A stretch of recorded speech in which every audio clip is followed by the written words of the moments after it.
अस्सलाम वालेकुम। सवाल लिखें।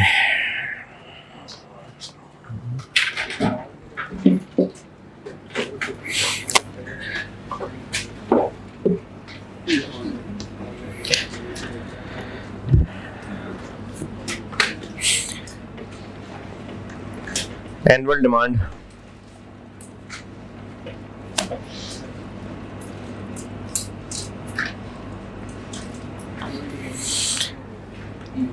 annual demand of a product 10,000 units 10,000 units.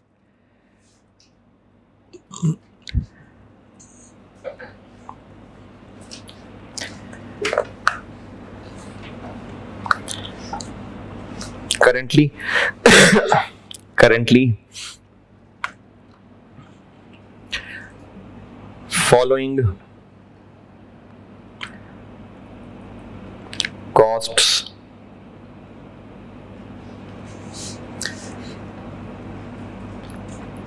are incurred for production. Following costs are incurred for production.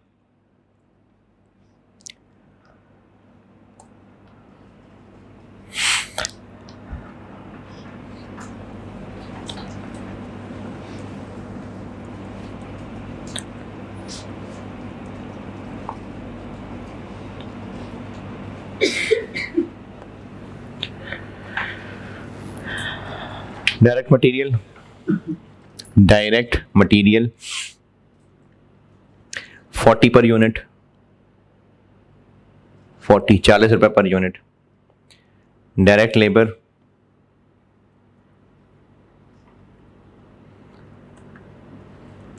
35 per unit.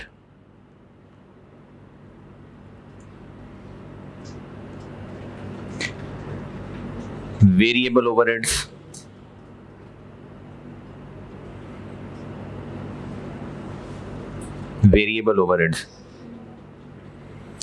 20 per unit.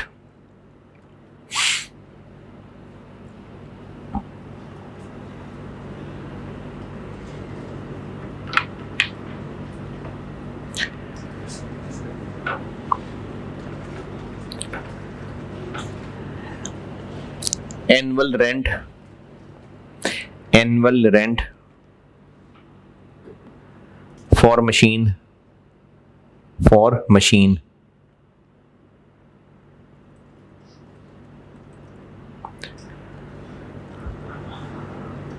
2 lakh रुपए 200,000।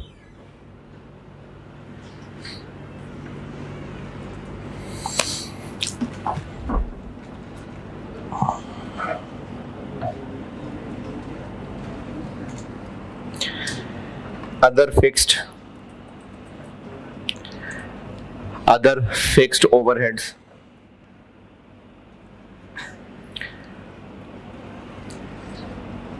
360,000 per year।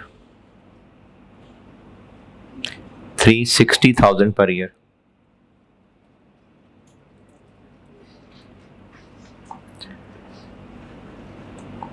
बस अभी वाले खर्चे यही हैं। A supplier has offered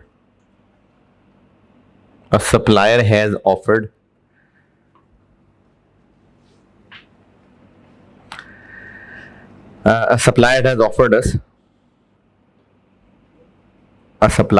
offered us to supply this product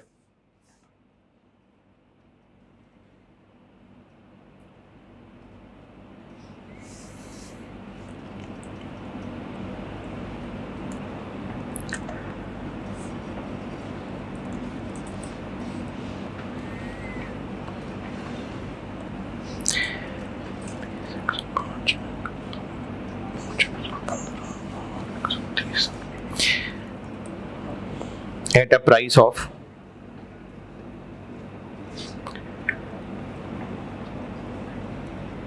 $112 per unit। 112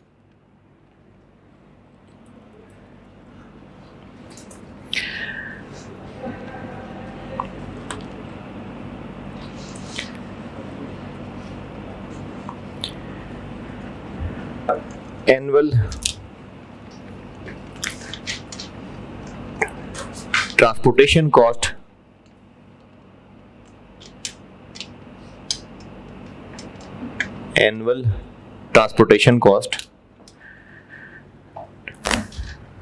to be incurred for purchase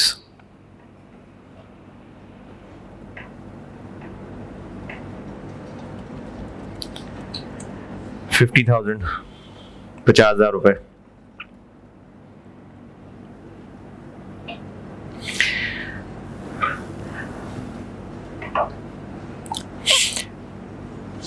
services of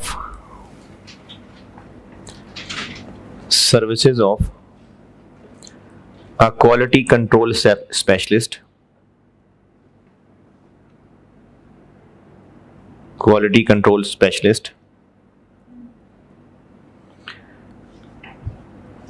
will be required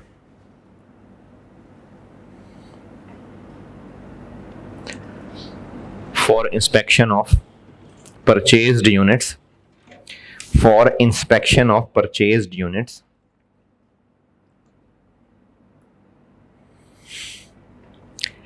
at a cost of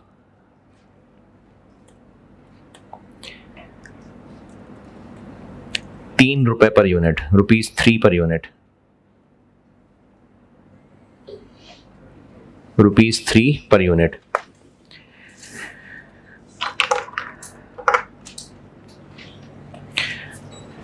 If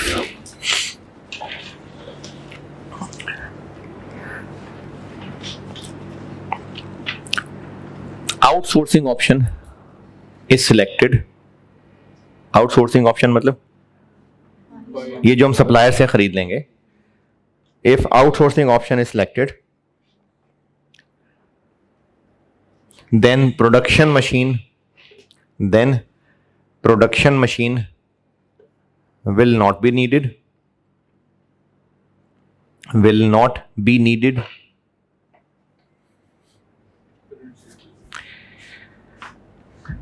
and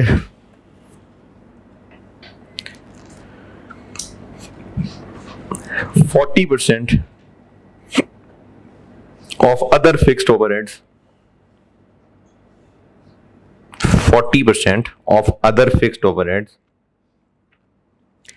will be saved.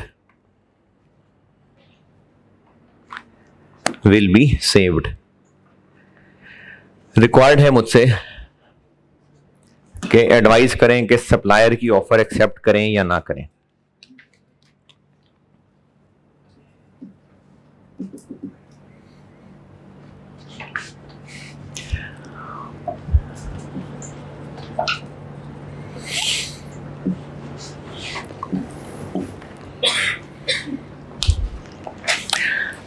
Make option के क्या क्या cash flows हैं? एक तो होगा direct material,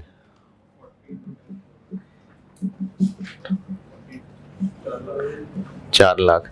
अच्छा, इन सबको मिला भी सकते हैं वैसे, लेकिन ऐसी लाइनें भरने के लिए अलग अलग कर रहा हूं. डायरेक्ट लेबर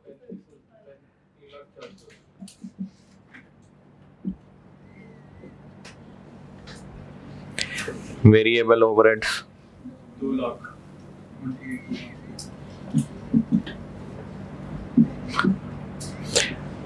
मशीन का रेंट रेलेवेंट है कि नहीं? क्यों?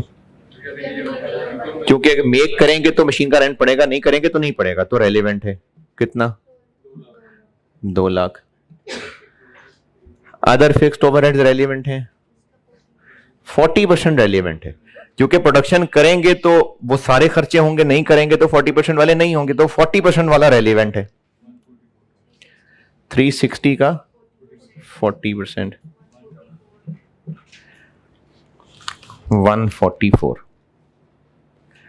तो अगर मेक ऑप्शन पे रहते हैं तो टोटल खर्चा होता है इतना. 1494000. और अगर बाय ऑप्शन पे रहते हैं, बाय ऑप्शन पे जाते हैं तो परचेज कॉस्ट पड़ेगी,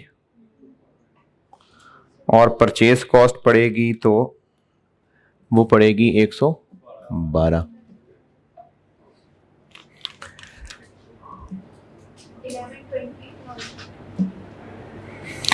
फिर इसके अलावा ट्रांसपोर्टेशन की कॉस्ट पड़ेगी,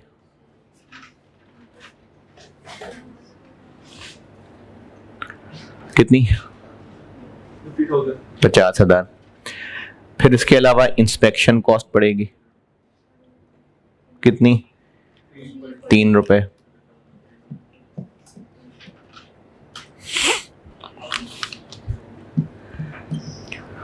तो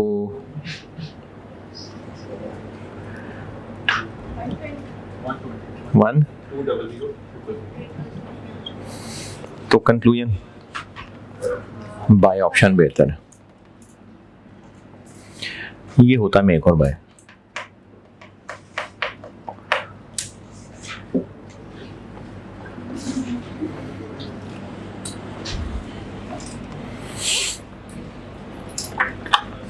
जी जी तो मेक और बाय डिसीजन में सर हमने इस फैक्टर को कंसीडर करना था कि सर ये प्रोडक्ट कंपेटिटर से, ये प्रोडक्ट हम सप्लायर से खरीद रहे हैं, तो क्या पता वो सप्लायर हमारे कंपेटिटर को भी सप्लाई करता हो रॉ मटेरियल, तो सर उससे इंफॉर्मेशन कॉस्ट हमारी राज की बातें बताएगा। देखें, ये जो हम लोग कॉस्ट में न्यूमेरिकल सवाल कर रहे हैं ना, ये है न्यूमेरिकल कैलकुलेशंस की बेस पे। अब बाकी सेठ साहब ने फिर अदर फैक्टर्स भी सोचने हैं, वही जो अदर फैक्टर्स आपको मैंने कहा था थ्योरेटिकली टेस्ट हो सकते हैं, तो डिसीजन मेकर ने सोचने होंगे। हम तो न्यूमेरिकली बता रहे हैं कि न्यूमेरिकली ये बेहतर है। हाँ,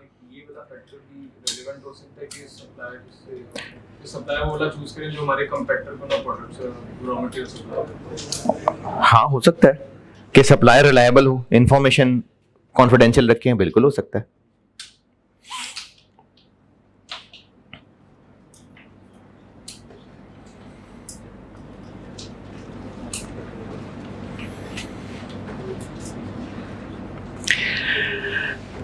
इसमें कुछ सवाल होने चाहिए थे जो नहीं हुए।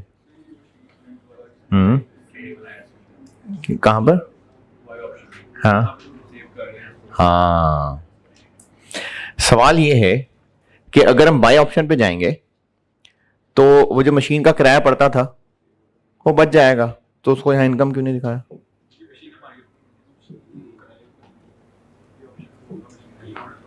है यानी हाँ, तो अगर हम बाय पे ना जाते तो मशीन का किराया देना था, बाय की वजह से वो बच जाएगा। हमने हर साल प्रोडक्शन करनी होती है, मशीन का किराया देना होता है, बाय ऑप्शन पे जाने से वो बच जाएगा। नहीं नहीं, सोचने वाली क्या बात है, हर साल होती है, हर साल प्रोडक्शन करते हैं हम ये काम किया करते हैं। सारा को जबानी तो नहीं सोच रहे, हम ये काम किया करते हैं कि हर साल प्रोडक्शन होती है, मशीन किराए पे होती है। ऐसा नहीं है कि हम सोच रहे हैं कि अच्छा मेक कर लें कि बाय कर रहे हैं, हम करते हैं मेक। अभी हम वो काम किया करते हैं, खर्चा होता है। वो तो सप्लायर ने एक ऑफर किया तो हम चेक कर रहे हैं कि अच्छा इसकी ऑफर अच्छी है कि नहीं। तो अगर हम बाय ऑप्शन पे चले गए तो मशीन का रेंट बच जाएगा ना, तो उसको यहां पर एज ए सेविंग दिखाऊं? नहीं, क्यों नहीं? हाँ, फिर वो मटेरियल भी बचेगा, वो भी सेविंग दिखाएं, है ना? तो फिर लेबर भी दिखा दें, तो फिर वेरिएबल भी दिखा दें, तो फिर वो रह जाएगा 144, वो भी दिखा दें। नहीं, सिर्फ मशीन रेंट क्यों, फिर सारे ही बचेंगे ना, तो फिर उनको भी सेविंग दिखाएं। कॉस्ट क्या बचेगी? अदर इनकम बन जाएगी, तो बिल्कुल सही है। नहीं, डिसीजन करना है ना, हमने डिसीजन करना है कि बाय करें कि ना करें, तो इनकम बन जाएगी, ठीक है। हम इसका मतलब फायदा है बाय ऑप्शन पे जाने में, बिल्कुल सही है। लेकिन क्या कर दें ऐसा यहां पर वो सेविंग दिखा दें? नहीं, क्यों नहीं? अजीब लग रहा है दिल को, इसलिए नहीं? या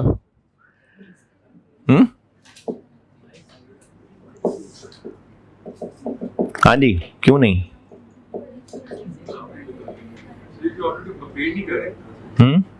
हाँ, तो फिर हाँ बिल्कुल ठीक है। चले, जिनको सवाल भी समझ नहीं आया, जवाब भी समझ नहीं आया, मैं दोबारा समझाता हूं। सवाल ये किया था एक स्टूडेंट ने, फिर मैंने इसको और बढ़ा दिया कि अगर हम बाय ऑप्शन पे जाएंगे तो वो जो मशीन किराए पे रखी हुई थी, ये हमने एक नया काम शुरू करना है जो सोच रहे हैं कि ये कर लें या ये कर लें। यानी वो जो रिंग लिमिटेड वाला सवाल था, क्या ऐसा है कि मशीन फलाने से किराए पे ले आए या फलाने से किराए पे ले आए? नहीं, ये काम हुआ करता है, हम अभी प्रोडक्शन ही कर रहे हैं, प्रोडक्शन करते हैं, मशीन किराए पे रखी हुई है, हर साल किराया देते हैं। अगर बाय ऑप्शन पे चले गए फिर क्यों देंगे किराया? फिर बच जाएगा ना किराया। तो बाय ऑप्शन में फिर हम उसको एक इनकम ले लें, सेविंग ले लें कि वो खर्चा होता था बच जाएगा, ये सवाल था। तो मैंने फिर इसमें ऐड कर दिया कि फिर तो मटेरियल कॉस्ट भी बच जाएगी, लेबर भी बच जाए, इनफैक्ट ये सारे खर्चे बच जाएंगे, तो उसको यहां सेविंग लिख लें। जो आज तक सीखा है तो लिखना तो बनता है, हैं? नहीं, डिफरेंट बनाते होंगे तो ये मटेरियल उन पे लगना शुरू हो जाएगा, ये तो बच जाएगा ना। सवाल समझे कि नहीं? तो इसका जवाब ये है कि एक दो मिसालों से बताता हूं। ऐसे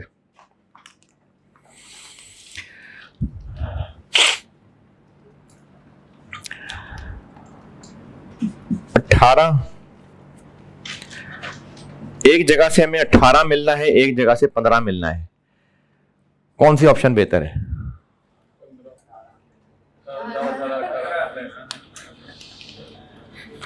18 मिलना है, 15 मिलना है, तो ये बेहतर है ना। कैसे कर रहे हैं फैसला? हैं? दोनों को कंपेयर कर रहे हैं ना, तो कंपैरिजन से फैसला कर रहे हैं कि ये ज्यादा है तो हम इसको सिलेक्ट कर लेते हैं। इसको सॉल्व करने का एक और तरीका भी हो सकता था, ये ऑप्शन 1, ये ऑप्शन 2, इसको प्रेजेंट करने का एक और तरीका भी हो सकता था। अगर हम ऑप्शन 1 पे चलें तो 18 मिलेगा और 15 नहीं मिलेगा, स्टिल फायदा है ना, तो ऑप्शन 1 ठीक है। क्या फर्क हुआ दोनों सॉल्यूशंस में?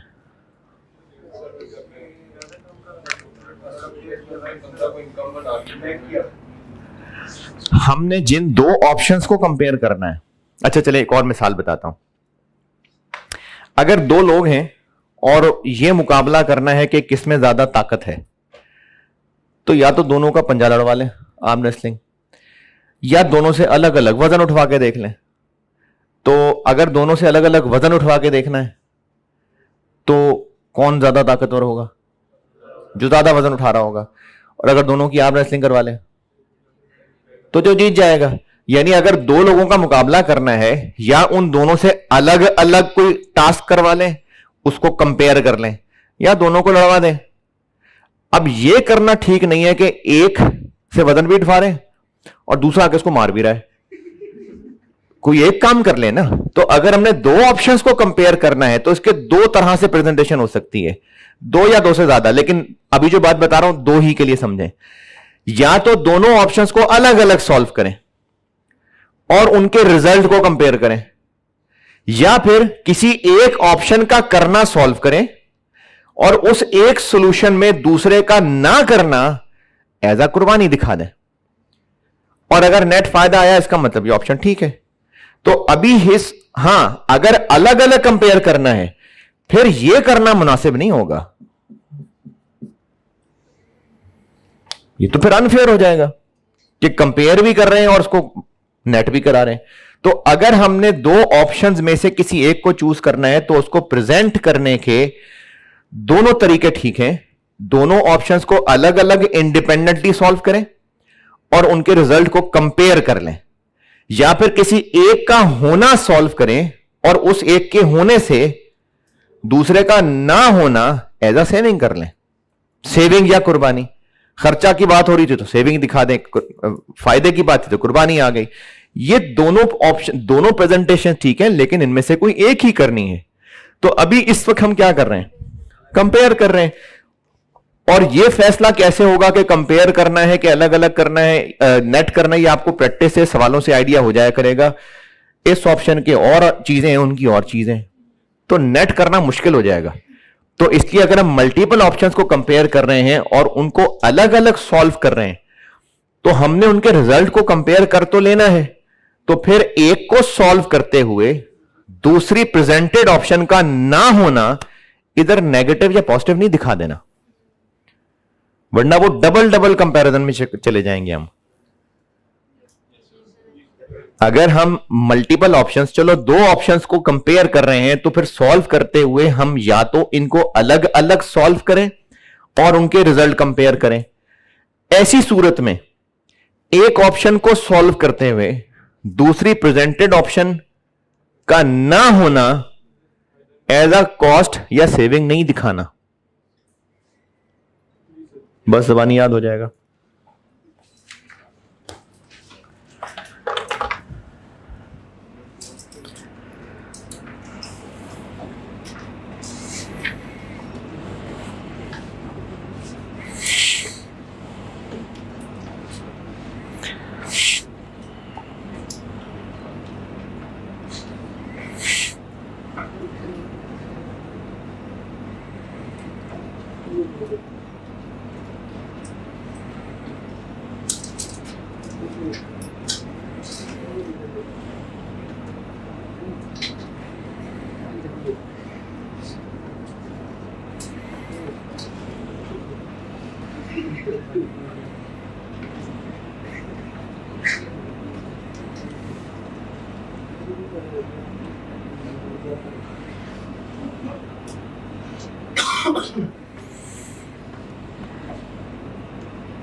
लिख ली ये बात है?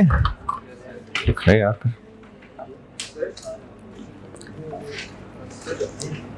और भी तो हो सकता है सर कि अगर हम एक को नेट करें सर, हम दोनों का या तो जो है ना नेट एक मतलब आपस में कंपेयर कर लें, या फिर दोनों का ग्रॉस आपस में कंपेयर कर लें। जो है दोनों का नेट कंपेयर कर लें। दोनों का नेट कंपेयर कर लें मतलब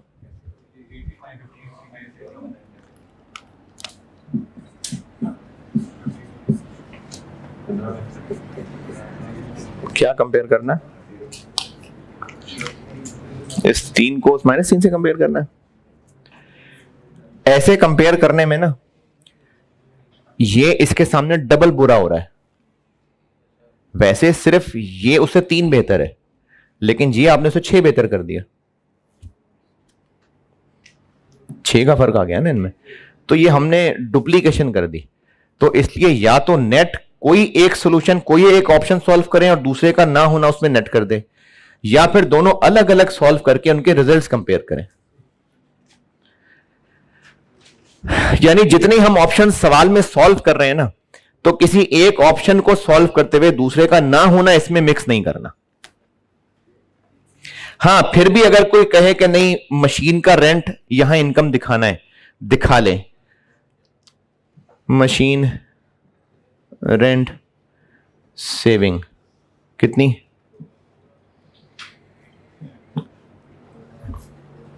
या ना दिखाना, फिर या नहीं दिखानी, फिर वहां सेविंग दिखानी है दिखा लें, फिर वहां एज कॉस्ट ना दिखाएं। अब भी कंपेयर करेंगे तो रिजल्ट एंड पे वही निकलेगा।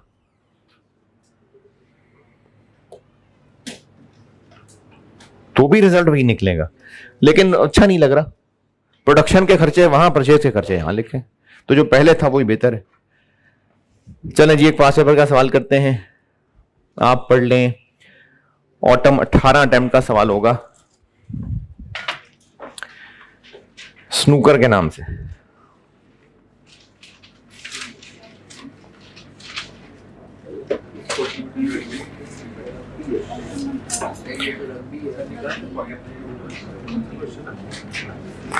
ऑटम 18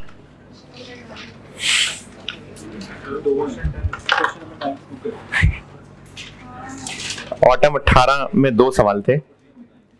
तो क्वेश्चन नंबर 9 मेरी बुक में, question number 9 snooker private limited.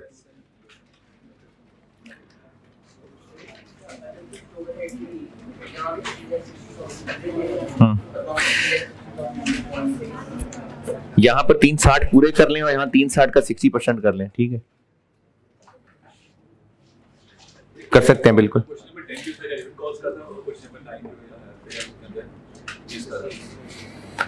हाँ, मतलब मैंने इन सबको शॉर्ट टर्म डिसीजन मेकिंग कहा हुआ है।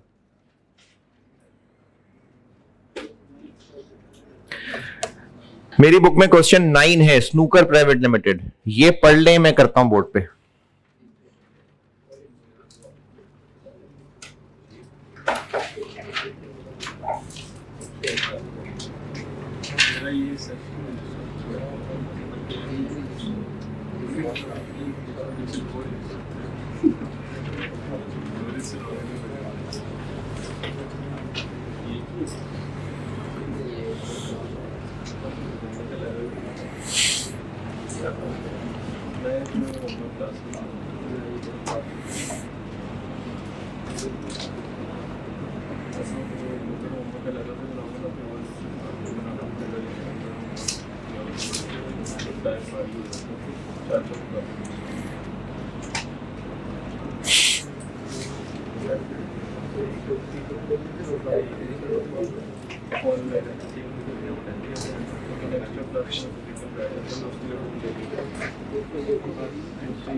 हाँ जी, पढ़ लिया। बीटा नाम का एक प्रोडक्ट हम बनाते हैं जो कि एक मटेरियल बनाते हैं, कंपोनेंट, जो फिर आगे कहीं इस्तेमाल होता है। और अभी इस वक्त हम साल के 18,000 बीटास बनाते हैं और करंट जो उसकी प्रोडक्शन कॉस्ट है इसका डाटा दिया हुआ है टेबल में। एक सप्लायर ने ऑफर की है कि तुम खुद जो बीटा बना रहे हो हमसे ले लो 7,000 का, और मैनेजमेंट ने इसके ऊपर एक कमेटी बनाई और उन्होंने फॉलोइंग इंफॉर्मेशन इकट्ठी की है। अब फॉलोइंग इंफॉर्मेशन में आगे सवाल करते हुए बताता हूं। पूछा यह है एडवाइस कि बीटा खुद बनाएं या आउटसोर्स कर लें। आउटसोर्स मतलब वो सप्लायर से खरीद लें। तो एक प्रोडक्ट है, यानी एक प्रोडक्ट का डिसीजन करने लगे और मेक और बाय डिसीजन है, ये पता चल रहा है। तो बस मेक और बाय का सवाल है। तो मेक ऑप्शन और बाय ऑप्शन, फिगर्स बड़ी बड़ी हैं, इसमें थाउजेंड्स करना है 1000 कर लें, मिलियन करना है मिलियन कर लें।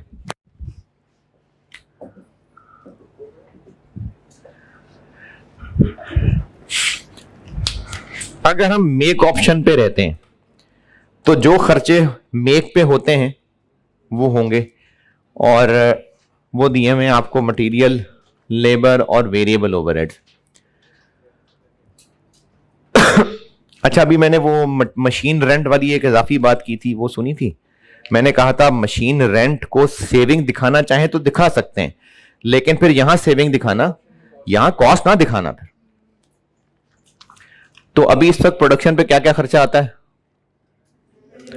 मटेरियल कितना? 3670 इंटू 18,000। और जरूरी नहीं कि आप मटेरियल, लेबर, ओवरहेड अलग अलग लिखें, टोटल भी लिख सकते हैं। 66.06। लेबर कितनी लगती है?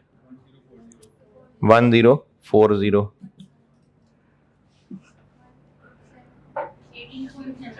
72। वेरिएबल ओवरहेड्स कितने लगते हैं? 770। 13.86। ये जो फिक्स्ड मैन्युफैक्चरिंग ओवरहेड यानी फिक्स्ड ओवरहेड 870 रुपए पर यूनिट दिए हुए, ये तो जबरदस्ती एक पर यूनिट चीज बनाई हुई है। असल में तो ये टोटल फिक्स्ड ओवरहेड्स ही होते हैं ना। तो हम सिर्फ बीटा ही बनाते हैं, नहीं बनाएंगे तो बंद कर देंगे फैक्ट्री। हाँ जी, और भी बहुत कुछ बनाते हैं, बल्कि लिखा भी हुआ है कि अगर हमने बीटा छोड़ दिया तो हम जी बनाना शुरू कर देंगे। तो मटेरियल, लेबर और वेरिएबल ओवरहेड्स ये तो बीटा के ही थे। बीटा बनाएंगे तो खर्चे होंगे, नहीं बनाएंगे तो नहीं होंगे। फिक्स्ड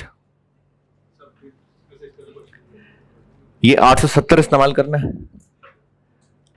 870 करना है इस्तेमाल नहीं। 870 तो वैसे ही एक पर यूनिट जबरदस्ती बनाई हुई चीज है। हमने तो देखना है कि टोटल फिक्स्ड ओवरहेड्स में से क्या कोई रेलिवेंट चीज है। जैसे मैंने पिछले सवाल में कहा था 40%, उसको हमने वहां लिखा था।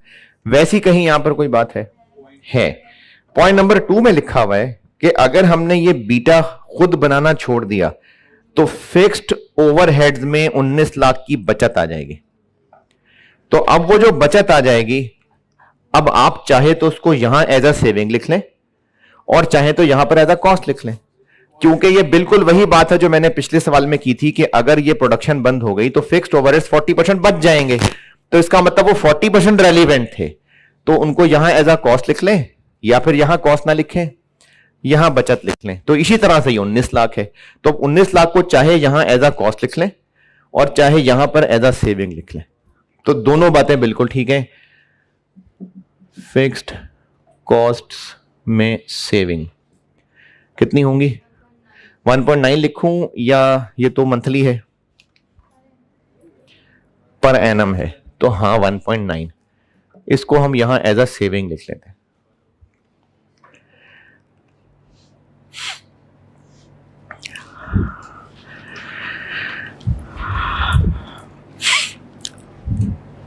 अच्छा, सब तरह के बच्चे होते हैं, मासूम बच्चे भी होते हैं, तो सेविंग है तो मैंने उसको नेगेटिव क्यों लिख दिया?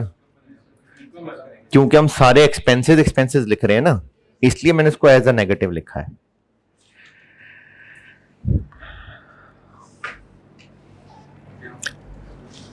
तो अगर हम मैन्युफैक्चर पे रहें तो वो मटेरियल, लेबर, ओवरहेड्स हैं, और कोई ऐसा खर्चा जो मैन्युफैक्चरिंग करते हुए होता था?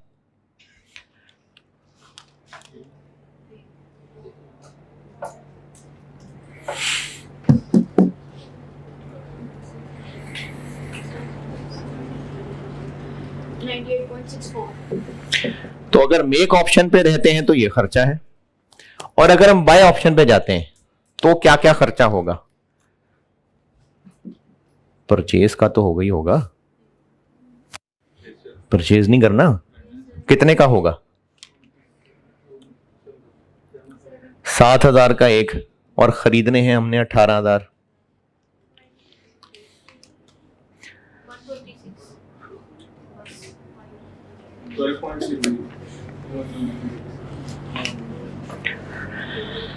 और अगर हम बाय ऑप्शन पे जाएंगे तो क्या होगा?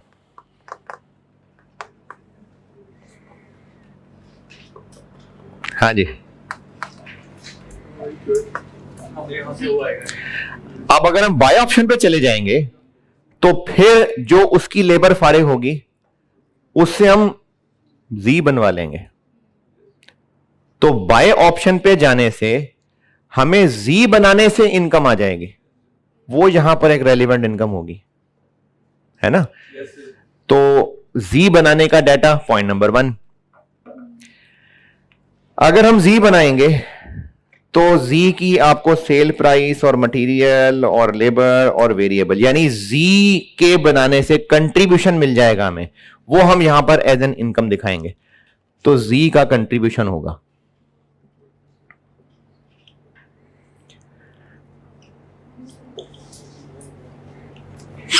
ये कर लेते हैं वर्किंग।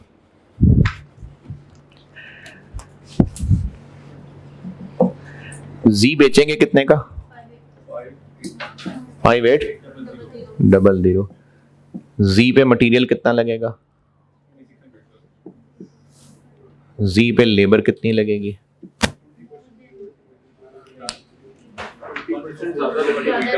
जितना हमें बीटा बनाने में लेबर लगती है उससे 20% ज्यादा, तो बीटा बनाने में ये लगती है तो इससे 20% ज्यादा।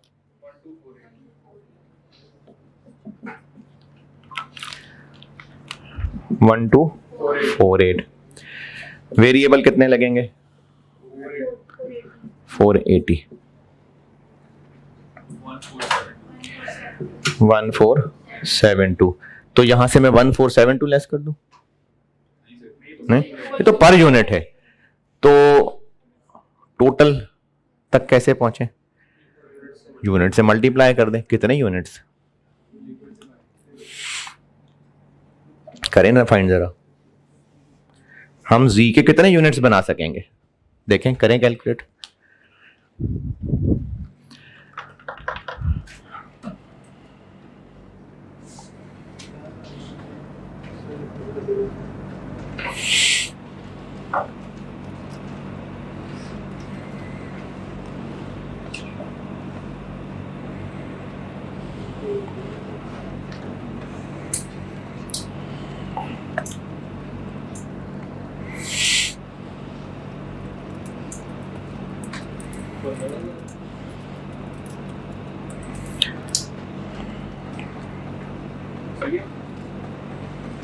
तुक्के से? नहीं सर, कैलकुलेट। तुक्के से कैलकुलेट? ये सोच के।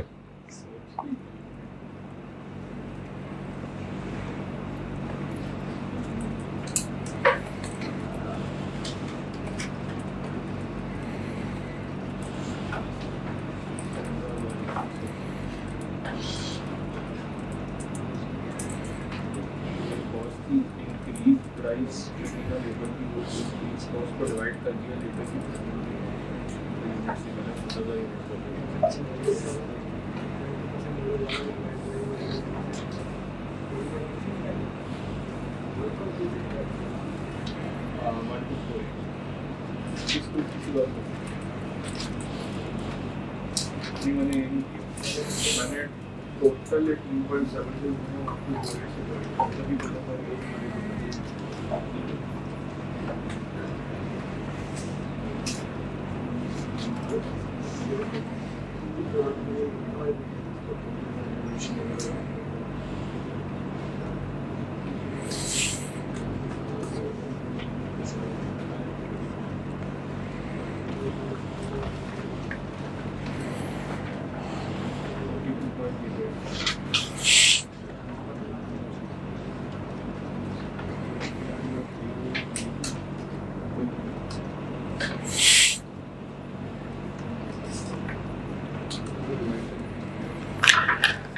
हाँ जी 15,000 यूनिट्स, ठीक है, शाबाश। किस तरह 15,000? टोटल जो पुरानी लेबर कॉस्ट थी ना 1248 हम्म। क्या क्या क्या क्या? सर ये जो पुरानी थी ना लेबर की 18.72 थी इस अच्छा। डिवाइड करके ना 12.48 सर 18.72 मिलियन है, इसको डिवाइड कर दिया 1248 यूनिट 1248। ठीक है, बिल्कुल सही है। 18,000 डिवाइडेड बाय 1.2। अच्छा, किसी ने शायद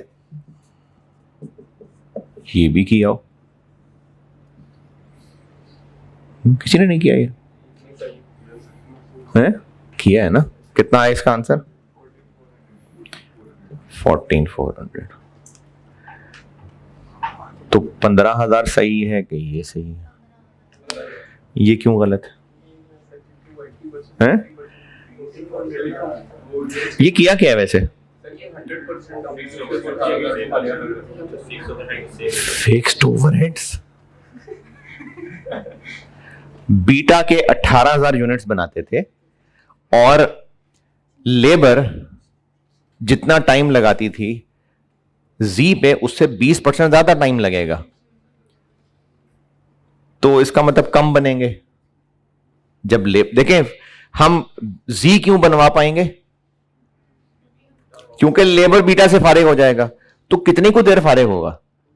जितनी देर में वो बीटा बनाता था।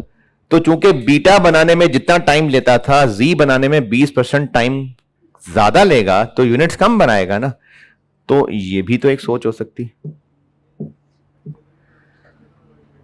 नहीं? ये सोच ही समझ नहीं आई, यानी बेकार घटिया सोच है। क्यों भाई, ये इसमें क्या साइंस है?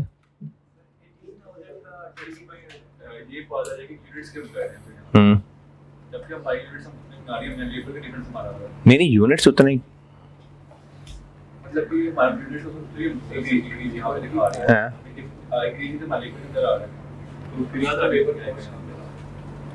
नहीं तो लेकिन आपने तो यही किया ना।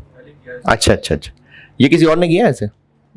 चलें, कैमरे के पास शायद लोगों ने किया हो कि 20% लेबर जब टाइम ज्यादा लेगी, तो एक सोच बिल्कुल आ सकती है कि जब टाइम 20% ज्यादा लगेगा तो यूनिट्स फिर 20% कम बनेंगे। तो ये मैंने वो यूनिट्स 20% कम बनाए हैं। तो 20% यूनिट्स का नहीं है, 20% टाइम का है कि जितना टाइम लेबर लेती थी बीटा बनाने में उससे 20% टाइम ज्यादा लगेगा जी बनाने में। यूनिट्स का 20% नहीं, टाइम के 20% की बात हो रही है। तो ये तो हमने यूनिट्स पे लगा दिया, ये तो सही है नहीं। बाकी फिर क्या करें? एक क्विक तरीका तो ये है, क्योंकि वही लोग हैं, उतना ही टाइम है उनके पास, तो पहले टोटल इतने खर्चे में वो 18,000 यूनिट्स बना देते थे बीटा के, क्योंकि उनको हम इतने पर यूनिट देते थे। तो अब जब उनको इतने पर यूनिट खर्चा है, तो अब वो इतनी ही कॉस्ट कितने जी बना देंगे, इसको डिवाइडेड बाय 1248। ये तो एक क्विक सी कैलकुलेशन हो गई। फिर जिन्होंने वो 1.2 से डिवाइड कर दिया, उन्होंने क्या सोचा है? क्या साइंस है इसके बीच? क्योंकि अगर आपको ये लग रहा है ना बस ठीक है हो गया, मैंने तो बगैर सोचे कर दिया, तो उस वक्त पता नहीं क्लिक करे ना करे, तो सोचे ना क्यों किया ऐसा। हाँ, लेकिन तो टाइम है जो 120% होगा। ये तो 18,000 तो यूनिट्स है।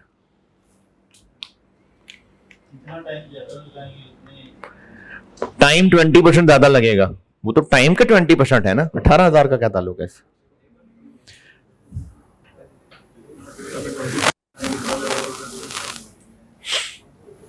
जी,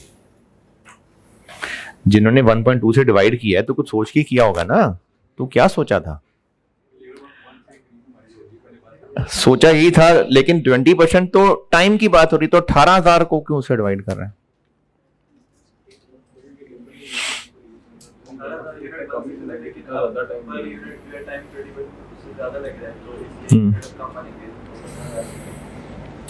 यूनिट्स कम बनेंगे तो ऐसे भी तो कम ही बन रहे हैं,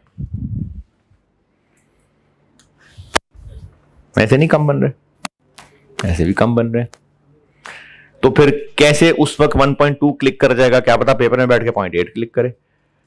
तो इसलिए रीजन भी तो पहले टाइम में एक था, पहले 18,000 यूनिट्स में टाइम लगा था 1 यूनिट का था, बट 18,000 यूनिट्स का टाइम एस्टिमेट किया कि 1.2 यूनिट्स का होगा। लेकिन 18,000 टाइम तो नहीं है, तो यूनिट्स हैं। हाँ बट हमने जब न्यू यूटीएल है इसमें 1.2 होगा टाइम ऐसा, अच्छा मतलब कि 1.2 हमने इसके बाद टाइम जब ये मी के टाइम लगे तो एलिमेंट बना देंगे हम। पहले कि एक टाइम का 1.2 कर दिया यहां पे, नहीं समझ नहीं आया दोबारा। इसमें ये पहले 18,000 यूनिट्स हम बनाए थे, मतलब वो एक था यूनिट 18,000 1 घंटा 18,000 हमारे पास इस तरह ना 18,001 है अगर। अब 1.2 हो गया, मैं कि लेबर टाइम पड़ा तो फिर तो 1.2 से मल्टीप्लाई और 1 से डिवाइड होना चाहिए था। 100% टाइम लगेगा। अब जो 15,000 होगा उसमें जो एक्सपेक्ट सपोर्ट है उसमें 120% टाइम लगा होगा, तो 100 मल्टीप्लाई बाय 120 डिवाइड बाय। बिल्कुल सही है।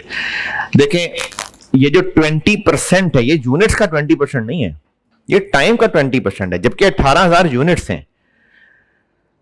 तो हम 18,000 यूनिट्स में पहले जितना टाइम लगाते थे पर यूनिट, उसको अगर एक्स कह लें तो पहले इतना टाइम लगता था।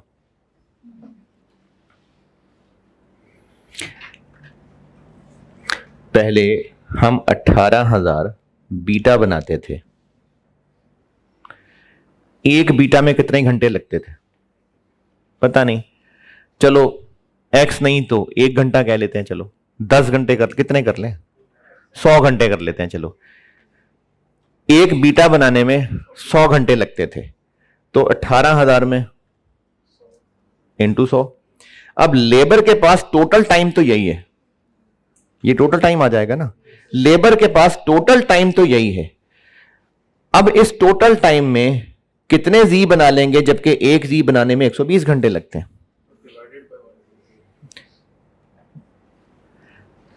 बीटा बनाने में अगर 100 घंटा एक बीटा के लिए लगता था, तो 18,000 का टोटल टाइम अब भी उतना ही है उनके पास। तो अब उनको एक जी बनाने में 120 घंटे लगेंगे, तो कितने जी बना लेंगे इस टोटल के अंदर, ये टोटल बराबर है। यहां से ये निकाला है वही जो आप बात कर रहे हैं। तो उसमें एक्स रखना है, एक्स रख ले, ये ले,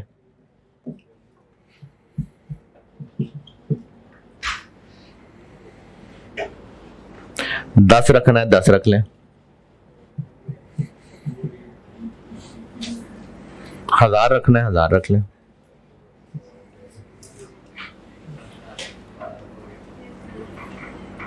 तो ये इसलिए 18,000 को 1.2 से डिवाइड किया, तो 18,000 डिवाइडेड बाय 1.2 15,000, और 15,000 यूनिट्स बनाएंगे हम, और उस पे हम 1472 कमा लेंगे।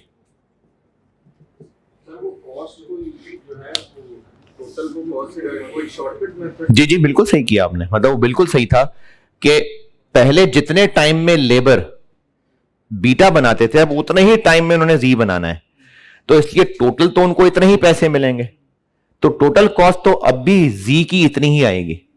अब अगर हम ये देख लें कि एक यूनिट पे कितनी आती है, तो डिवाइड करने तो नंबर ऑफ यूनिट्स आ जाएंगे। बिल्कुल ठीक किया ये क्या बना 22 पॉइंट, ये बचत होगी, मतलब एक फायदा मिलने लगा है हमें। तो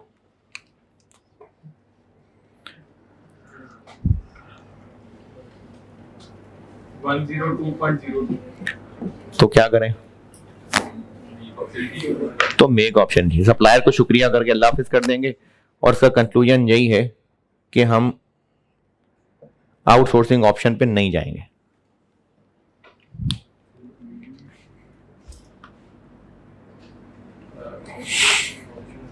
आउटसोर्सिंग ऑप्शन नहीं एक्सेप्ट करेंगे, हम मेक कंटिन्यू करेंगे।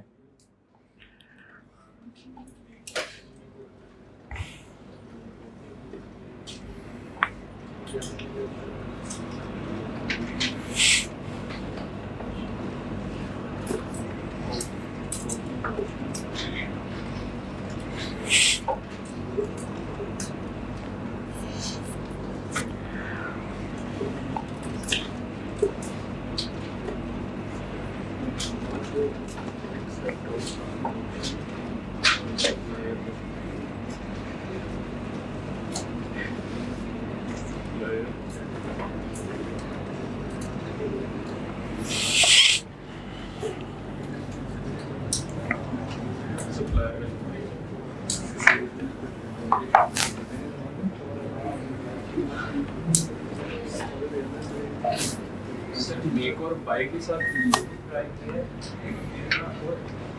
क्या किया है?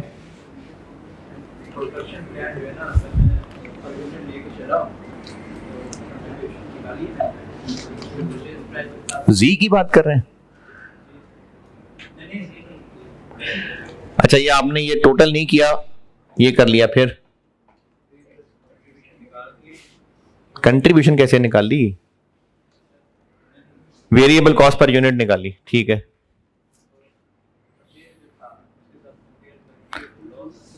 लेकिन सिर्फ परचेज पे खर्चा नहीं आना ना, ये भी तो इसी की वजह से ही होने। आप इसकी per unit variable production cost को इस 7000 से कंपेयर कर रहे हैं बस। हाँ,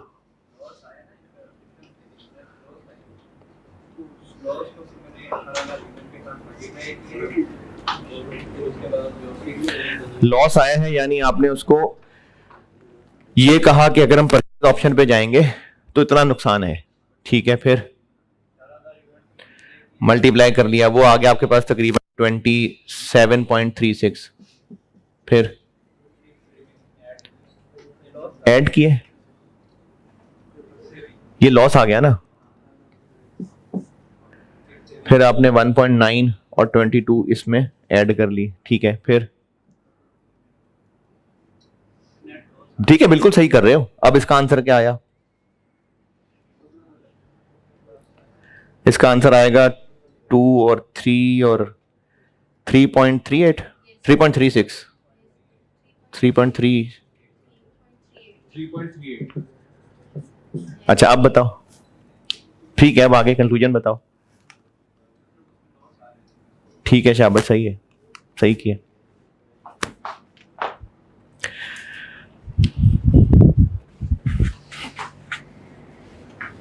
तो बिठा दिया, नोटेड। मेक और बाय सिंगल प्रोडक्ट, बस यही है, इतना ही है।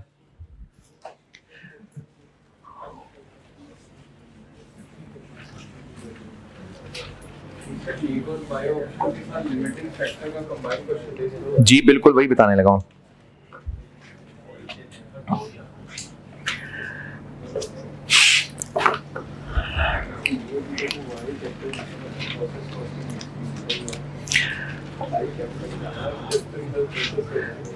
कल प्रोसेस कॉस्टिंग हो जाएगी मिक्सिस में।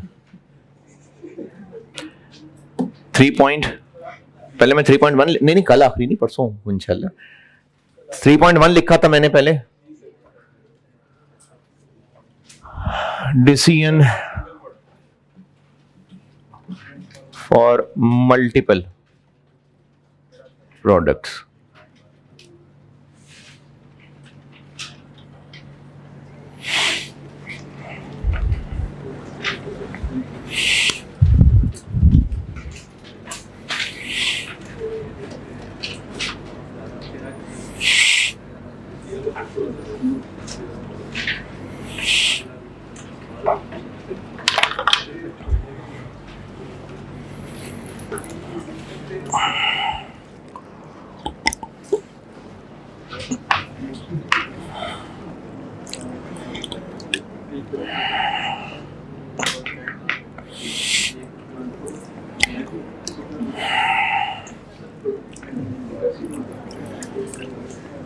सर ये बुक में सर आगे बस इसमें फाजिल से और डिसीजन रूल का तो सर हमें रूल्स बता रहा होता है कि डिसीजन करने के लिए हमें किन फैक्टर्स को कंसीडर करना है, फिर डिसीजन करना कैसे है, डिसीजन करना है।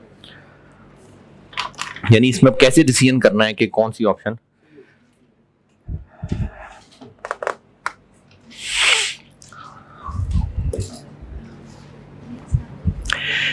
मल्टीपल प्रोडक्ट्स का करना है अगर डिसीजन,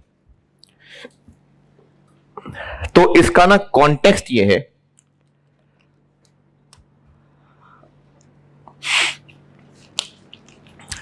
अच्छा अगर मल्टीपल प्रोडक्ट का डिसीजन करना है तो कैसे करें, हैं? हर प्रोडक्ट लगा कंपेयर कर लें। तो इसमें नई बात क्या थी? तो इसलिए इसके सवाल में एक और मसला साथ ऐड हो जाएगा। अगर सिर्फ मल्टीपल प्रोडक्ट्स को कंपेयर ही करना है तो जहां एक को कर रहे हैं वैसे 4 को कर लेंगे, हर एक को इंडिविजुअली कंपेयर कर लेंगे, तो इसमें तो कोई हेडिंग बनाने की मुझे जरूरत ही नहीं है। तो इसमें सिर्फ इतना सा मसला नहीं होगा, इसमें एक साथ मसला ऐड हो जाएगा। वो मसला क्या ऐड हो जाएगा ये उसकी कहानी बता रहा हूं।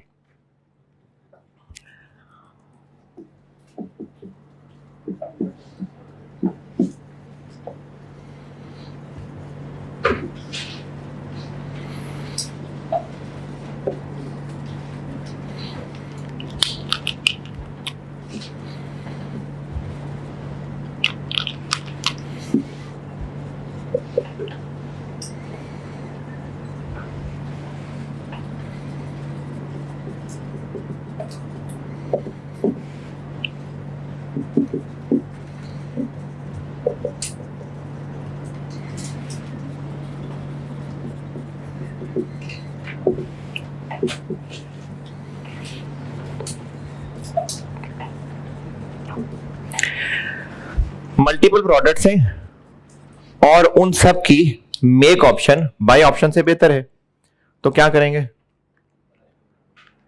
मेक करेंगे। अच्छा, अगर 6 प्रोडक्ट्स हैं उनमें से 4 की मेक बेहतर है, 2 की बाय बेहतर है, तो जिन 2 हम 6 बनाते हैं, 4 की मेक बेहतर है, 2 की बाय बेहतर है, तो जिनकी बाय बेहतर है उनको हम बाय बाय कर देंगे और 4 बनाएंगे। तो वो जो 4 मेक बेहतर वाले हैं ना, ये टॉपिक उनके लिए है। ये जो मैं जिसको सवाल बना रहा हूं ना, ये टॉपिक है ही उनके लिए कि जिसमें मेक बेहतर है। लेकिन साथ इसमें मसला मिक्स ये होगा कि मेक बेहतर है और हम सब बनाना ही प्रेफर करेंगे, लेकिन कॉमन रिसोर्सेज हैं तो लिमिटेशन आ जाएगी।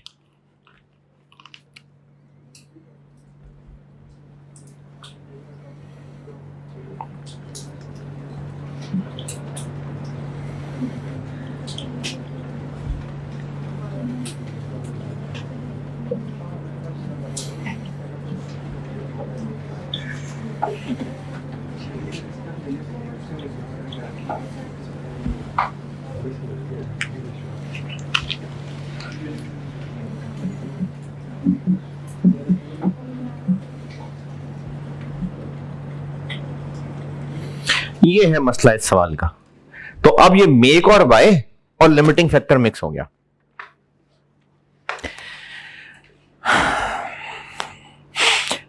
अभी कराता हूं उसका एक आसान सवाल, कल कराऊंगा मुश्किल सवाल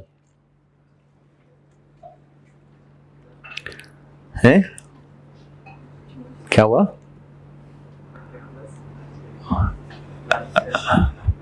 चलिए 2 आसान करा देता हूं,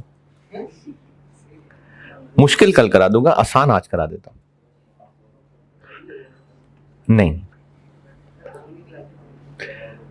कल R1 की क्लास होगी।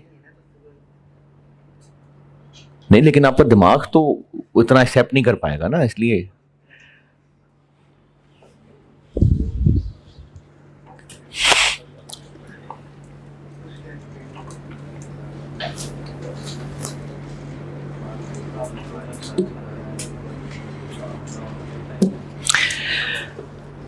अच्छा, अब लिमिटिंग फैक्टर का मसला आ गया।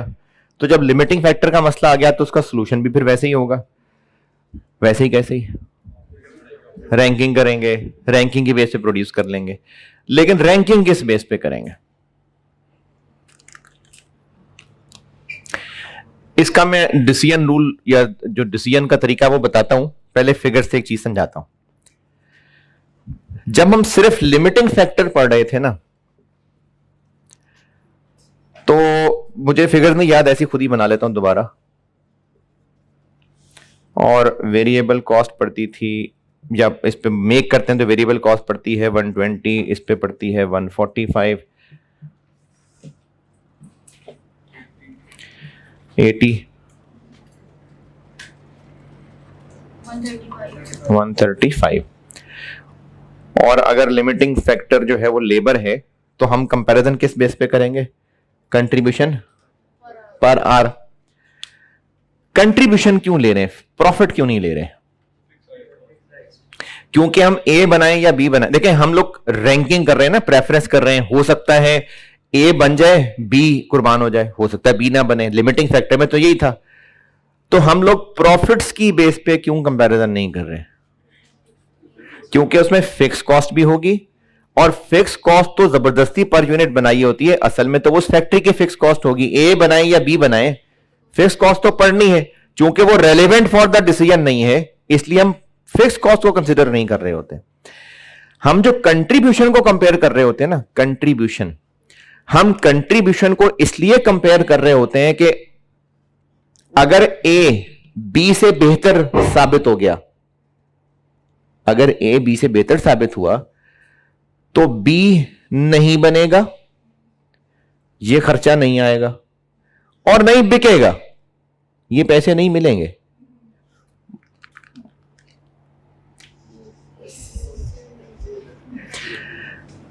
हम लोग ये कंट्रीब्यूशन इसलिए ले रहे होते हैं कि अगर ए जीत गया तो बी गया, और बी नहीं बनेगा तो नहीं बनेगा, तो 145 खर्च नहीं होगा, ये बचत हो जाएगी, और 280 का नहीं बिकेगा, ये पैसा जाया हो जाएगा। इसलिए हम 135 को कंसीडर कर रहे होते हैं। कंट्रीब्यूशन इसलिए कंसीडर कर रहे होते हैं कि अगर ये नहीं बनेगा, ये प्रेफरेंस में जीत जाएगा, तो वेरिएबल खर्चा नहीं होगा, सेल प्राइस नहीं मिलेगी। फिक्स्ड क्यों नहीं हम कंसीडर कर रहे होते? क्योंकि फिक्स खर्चा तो होगा। ये था लिमिटिंग फैक्टर। हम इसमें जो नहीं बना पा रहे थे या नहीं बना पाते थे, वो नहीं बिकता था। अब मेक और बाय है। लिमिटिंग फैक्टर के मसले की वजह से क्या हो रहा है? हम बना नहीं सकेंगे, बेच भी नहीं सकेंगे। बेच कैसे सकेंगे? अगर बना नहीं सकेंगे तो खरीद करके बेच देंगे। तो इसलिए अब इसमें फर्क यह पड़ा कि इसको हम रेलेवेंट नहीं लेंगे। सेल प्राइस को अब हम रेलेवेंट नहीं लेंगे। क्यों? क्योंकि अगर हम बी नहीं बना सकेंगे तो खरीद के बेच देंगे, बना सकेंगे तो बना के बेच देंगे, बेच तो देना ही है। तो अब ए बनाए कि बी बनाए, ये टेंशन ही नहीं रही कि बेच नहीं सकेंगे। तो इसलिए अब हमने 135 और 80 को कंपेयर नहीं करना। हां, अब फिर क्या करेंगे? अगर हम इनकी प्रेफरेंस सेट कर रहे हैं, तो पहले हम लोग प्रेफरेंस सेट करते हुए देखते थे कि जो नहीं बन सकेगा फिर वो नहीं बिक सकेगा। अब हम ये वाली बात छोड़ देंगे। अब हम ये देखेंगे कि अगर हम इसको बनाएंगे तो 120 का बनेगा, और अगर खरीदेंगे तो ये 124 का मिलेगा। अगर हम इसको बनाएंगे तो 145 का बनेगा, खरीदेंगे तो 150 का मिलेगा। पहले हम ये फैसला करते थे कि कौन सा बनाएं कौन सा ना बनाएं। जो बनाएंगे उसको बनाएंगे, बेचेंगे, जो नहीं बनाएंगे वो नहीं बेचेंगे। इसलिए हम कंट्रीब्यूशन ले रहे थे। अब हमने बेच तो लेना ही है, बेचना मसला ही नहीं रह गया। क्यों मसला नहीं रह गया? नहीं बना सकेंगे तो खरीद के बेच लेंगे। तो अब मसला सिर्फ सेल, अब मसला चूंकि सेल नहीं है, तो अब फैसला ऐसे करना है कि इसको अगर हम बना रहे हैं तो क्या फायदा है? 4 रुपए की बचत होगी, और अगर उसको बनाएंगे तो 5 रुपए की बचत होगी। पहले हम लोग कंपैरिजन करते थे कंट्रीब्यूशन, और उसकी रीजन ये थी कि अगर इसको इतने का बनाएंगे तो इतने का बेचेंगे, इतना फायदा। इसको इतने का बनाएंगे तो इतने का बेचेंगे, इतना फायदा। नहीं बनाएंगे तो नहीं बेचेंगे। लेकिन अब बेचना मसला नहीं है, इसलिए अब हमने जब बेचना मसला ही नहीं रह गया, तो कंपेयर भी फिर कंट्रीब्यूशन को नहीं करना। कंपेयर किसको करना है? कॉस्ट को। इसको बनाएंगे तो 4 रुपए का फायदा है एज कंपेयर टू, और इसको बनाएंगे तो 5 रुपए का फायदा है। और अगर दोनों के ऊपर लेबर आर एक एक ही लगना है तो पर आर भी 4 और 5 ही रहा। इसको बनाएंगे, बेशक बन सस्ता रहा है, बेशक इससे सस्ता बन रहा है, लेकिन ये खरीदने की बजाय बनाने से 4 का फायदा है, और वो खरीदने की बजाय बनाने से 5 का फायदा है तो फिर इसको प्रेफर करेंगे, क्योंकि वो ना बनाए खरीद लें, इसको बनाने में ज्यादा फायदा है। पहले था बेचने में फायदा, अब हम ले रहे हैं बनाने में फायदा। तो मेक और बाय और लिमिटिंग फैक्टर में सिर्फ इतना सा फर्क पड़ जाएगा, बाकी सब कुछ वही है। सिर्फ यह फर्क पड़ जाएगा कि पहले हम सेल प्राइस ले रहे होते थे, अब हम बाय प्राइस ले रहे होंगे। सब कुछ वैसे ही होगा। पहले सेल प्राइस और इसका डिफरेंस ले रहे थे ना, अब बाय प्राइस और इसका डिफरेंस लेंगे। और उसके पीछे रीजन क्या होगी कि अगर हम इनको बना रहे हैं तो खरीदने की बजाय बनाने में कितना फायदा, और इसको बना रहे हैं तो खरीदने की बजाय बनाने में कितना फायदा है। तो अब हमें फैसला दोनों कॉस्ट के फर्क से करना है, तो इसलिए सारे के सारे स्टेप्स वही हैं।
ये लिख लिया था, इसमें अंग्रेजियां मिक्स हो रही हैं तो मैं इसको मिटा देता हूं। मैंने ये कहा है कि सब कुछ वैसा ही है, बस पहले हम लोग जस्ट कंट्रीब्यूशन की बेस पे रैंकिंग करते थे, अब हमने एक्सेस कंट्रीब्यूशन ऑफ मेक की बेस पे करनी है। ये कहां से चीज आ गई, एक्सेस कंट्रीब्यूशन ऑफ मेक?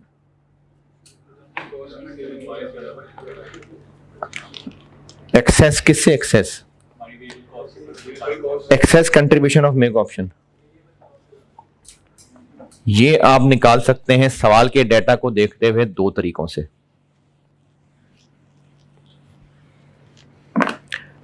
पिछली वाली फिगर दोबारा लिखता हूं, ए 120 था, बी 145 था, और ये 124 था, और ये 150 था।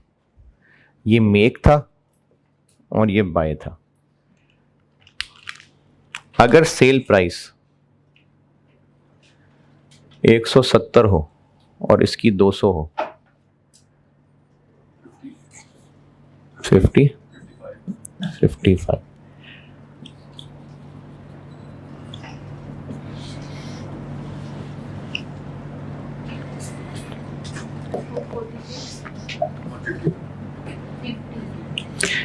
यानी अगर हम बना के बेचते तो इतना कंट्रीब्यूशन कमाते, खरीद के बेचते तो इतना कंट्रीब्यूशन कमाते। बनाने से हम कितना एक्स्ट्रा कमा रहे हैं? 4। ये वही 4 है जो उनका फर्क है।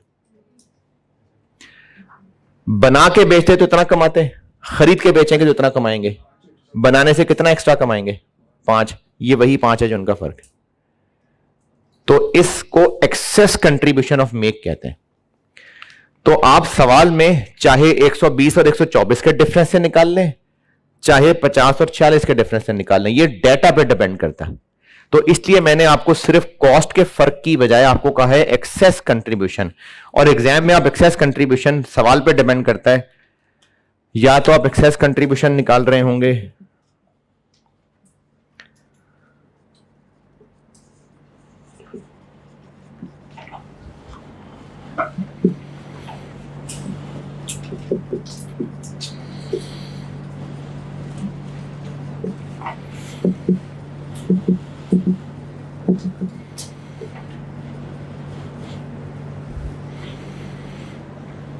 या ऐसे निकाल रहे होंगे, डाटा पे डिपेंड करता है,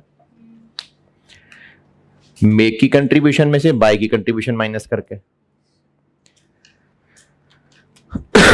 या फिर आप वेरिएबल कॉस्ट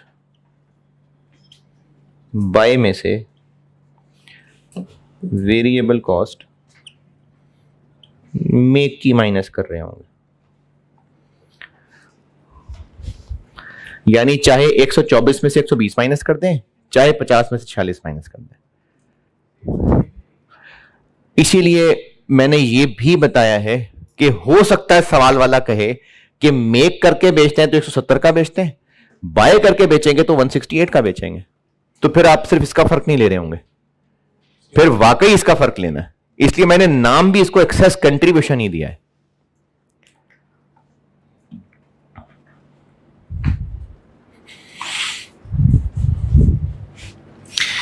एक करते हैं छोटा सा आसान सा सवाल, कल फिर बड़े बड़े सवाल कराऊंगा।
अच्छा, जो कल इधर गुलबर्ग में थे और वो गैलेक्सी इंजीनियर्स वाला सवाल कल किया था, उसमें इसलिए जो प्रोडक्ट सी था ना वो मेक और बाय था, तो उसमें मैंने फिर वेरिएबल मेक की कॉस्ट के साथ आपको परचेज कॉस्ट कंपेयर करने को कहा था। कल जो यहां बैठे हुए थे गैलेक्सी इंजीनियर्स वाला सवाल किया था, ए और बाय का उनमें लिमिटिंग फैक्टर का फैसला था और सी के अंदर मेक और बाय था, इसलिए उसमें सेल प्राइस की जगह सी की परचेज प्राइस ली थी। ये चीज थी वो। स्प्रिंग 17 पढ़ लें। स्प्रिंग 17 छोटा सा आसान सा सवाल है, कल फिर तगड़ा सवाल कराता हूं। स्प्रिंग 17 है एनके एंटरप्राइजेस, मेरी बुक में क्वेश्चन 13 एनके एंटरप्राइजेस।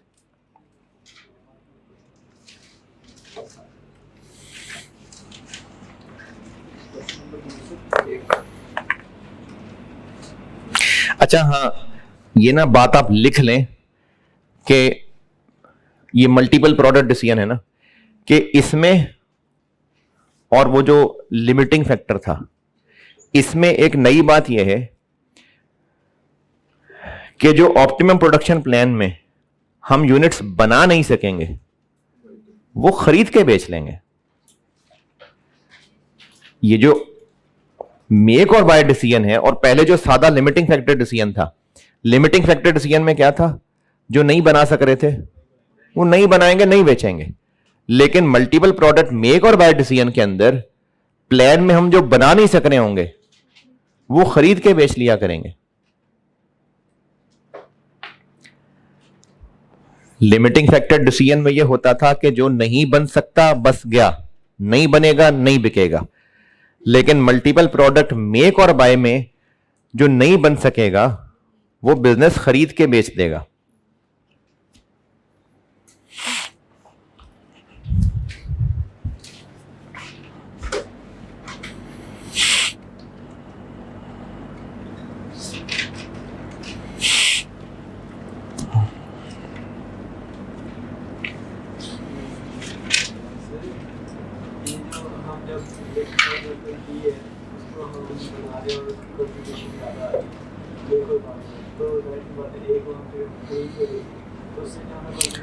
तो वो फिर सवाल, अगर अगर 4 प्रोडक्ट्स हैं उनमें से एक का बाय बेहतर है तो उसको इस सारे कैलकुलेशन से निकाल देंगे।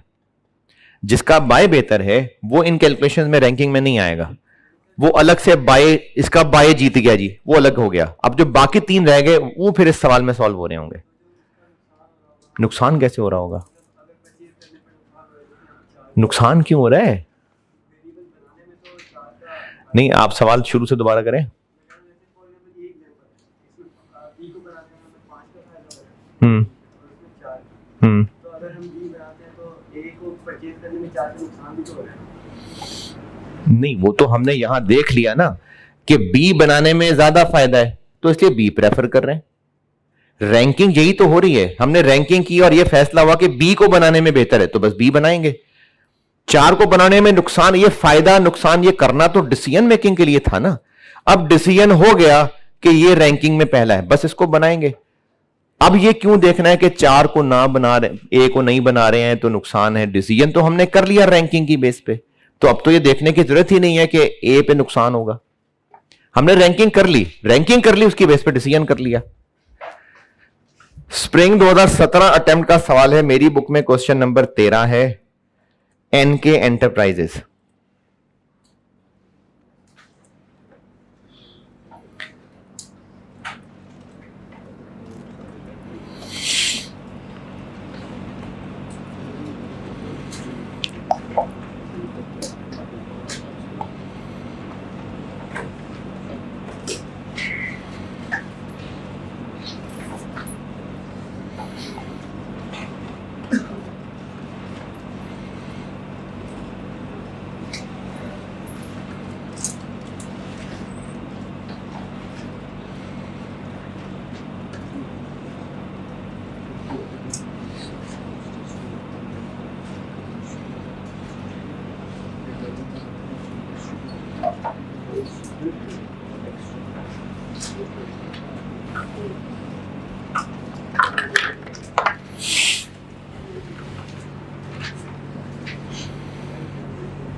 हाँ जी, कैसे पता मेक और बाय?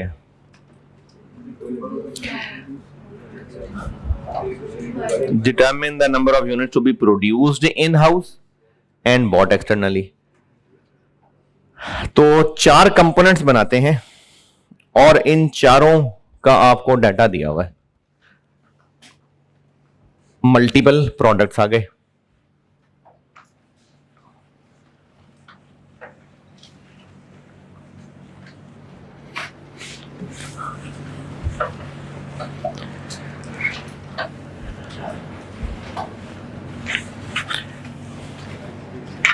अच्छा, सवाल तो मैं करा रहा हूं, मतलब ये सवाल रेलिवेंट नहीं है मेरा कि सवाल कराऊं कि नहीं कराऊं, सवाल तो करा रहा हूं। वैसे एक और बात पूछ रहा हूं, ये जो पिछले को 2-3 दिन से आपने ज्यादा पढ़ने का एक रुझान शुरू कर लिया, ये हजम हो रहा है? ये ना हो कि 2-3 दिन बाद आपकी तबीयत खराब हो गई हो और जो पहले सारी कॉस्ट थी वो भी उल्टी बाहर आ जाए सारी। मैनेज हो रहा है? हैं? क्या करूं? तो हो रहा है ना, वॉक कर लिया करो, हो जाएगा, लेकिन हो जाएगा। X1 spring 17, X2, X3, X4 make और बाय है। तो अब हमने फर्क लेना है दोनों कॉस्ट्स का। तो पहले हम जहां सेल प्राइस लिखा करते थे उसकी जगह परचेज प्राइस आ जाएगी। अगर X1 खरीदेंगे तो कितने का मिलेगा? टेबल की last line, external price of the component 35, 40, 34, 33। और इसको हम कंपेयर कर लेते हैं अपनी मेक कॉस्ट से। क्या क्या है? मटेरियल 20, 28 जी, 23,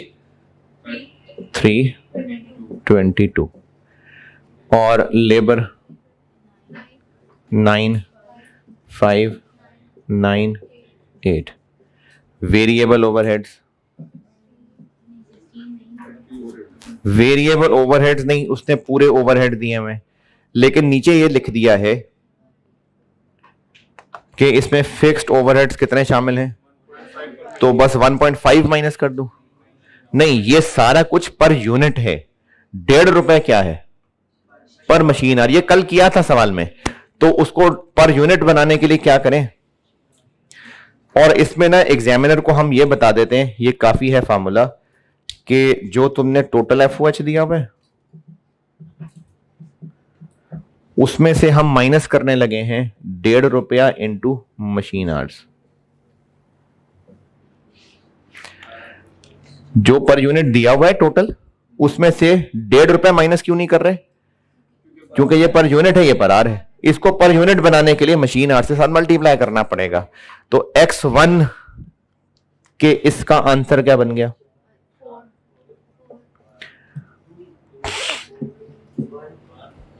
आंसर देख के बताना। अच्छा,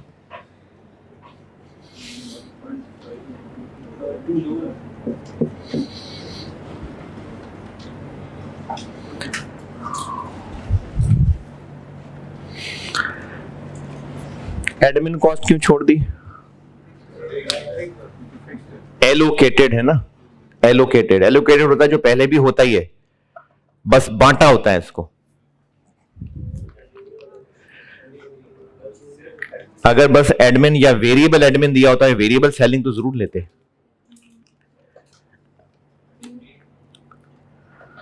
2 5 1 और 1 फिर 1, ये निकल आई हमारी एक्सेस कंट्रीब्यूशन।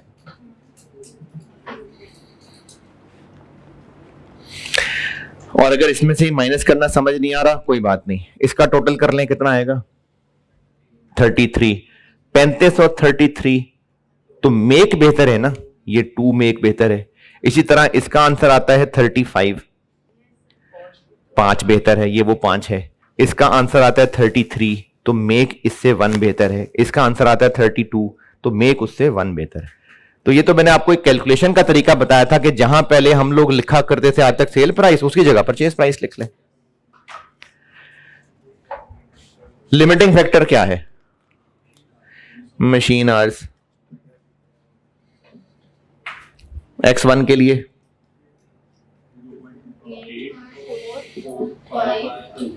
2, तो एक्सेस कंट्रीब्यूशन पर आर क्या बन गया 0.25।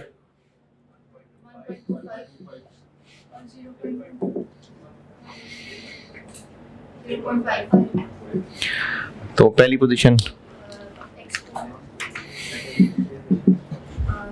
X4 X1 तो फर्क सिर्फ सवाल करने के एतबार से ये पड़ा है कि सेल प्राइस की जगह परचेज प्राइस आ गई, बाकी सब वही हुआ है। और ऑप्टिमम प्रोडक्शन प्लान,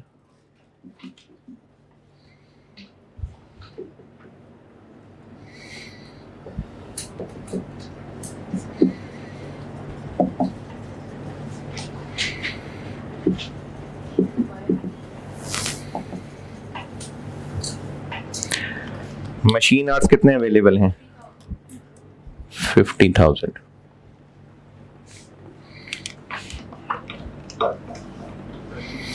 रेहान इधर कोई क्लास है, और यहां कोई और क्लास है?